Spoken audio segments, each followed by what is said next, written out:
श्री स्वामी समर्थ महाराज इसवी सन 1856 ते 1878 या कालावधीत होऊन गेलेले महाराष्ट्रातील अक्कलकोट येथील दत्त संप्रदायातील एक थोर संत होते.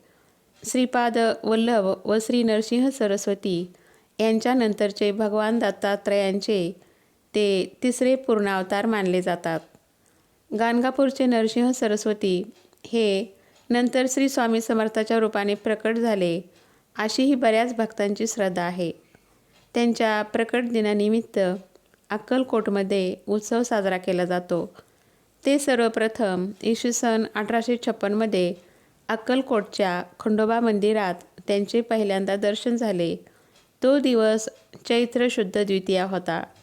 या तिथीनुसार दरवर्षी स्वामी समर्थांचा प्रकट दिन साजरा करतात.